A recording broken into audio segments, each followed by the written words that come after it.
അല്ലാഹു സുബ്ഹാനഹു വ തആല നമുക്ക് നൽകുന്ന ഏറ്റവും വലിയ ഒരു അനുഗ്രഹമാണ് ഉറക്ക് എന്ന് പറയുന്ന നിഅമത്ത്.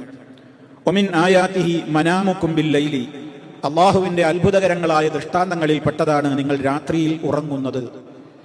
അതുപോലെ തന്നെ വജഅൽനാ നൗമക്കും സുബാത, നിങ്ങളുടെ ഉറക്കിനെ അവൻ ഒരു വിശ്രമമാക്കി തന്നില്ലേ എന്ന് അള്ളാഹു നമ്മോട് ചോദിക്കുന്നുമുണ്ട്, നമ്മെ അറിയിക്കുന്നുമുണ്ട്. അതുകൊണ്ട് തന്നെ ഒരു വലിയ നിഅമത്താണ് ഉറക്ക്.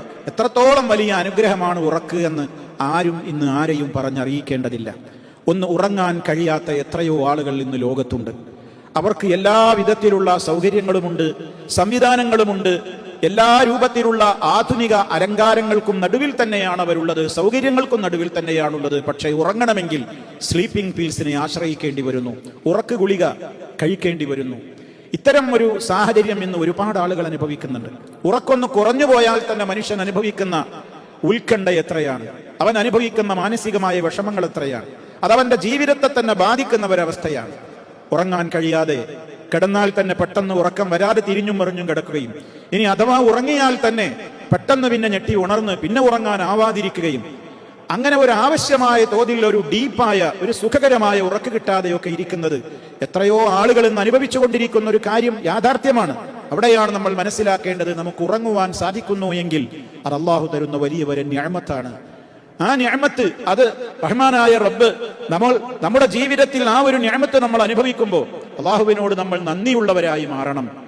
ഉറക്കത്തിന്റെ സന്ദർഭത്തിൽ ഉറങ്ങുന്നത് പോലും ഒരു സൽക്കർമ്മമായി മാറ്റുവാൻ വിശ്വാസി വിചാരിച്ചാൽ സാധിക്കുമെന്നാണ്. മഹാനായ മുആദ് റളിയല്ലാഹു തആല അൻഹുവിനെ യമനിലേക്ക് അള്ളാഹുവിന്റെ റസൂൽ ഒരിക്കൽ ഒരു കാര്യത്തിന്റെ ആവശ്യാർത്ഥം ഗവർണറായിക്കൊണ്ട് അങ്ങോട്ട് നിയോഗിച്ചയച്ചപ്പോൾ അവിടുത്തേതായ ജീവിത രീതികളെ സംബന്ധിച്ച് പിന്നീടുള്ള വിവരണങ്ങളിൽ കാണാം, ഞാൻ രാത്രിയിൽ കുറച്ചു സമയം നിസ്കരിക്കും, പിന്നീട് ഉറങ്ങും, പിന്നെയും എഴുന്നേറ്റ് നിസ്കരിക്കും എന്നൊക്കെ.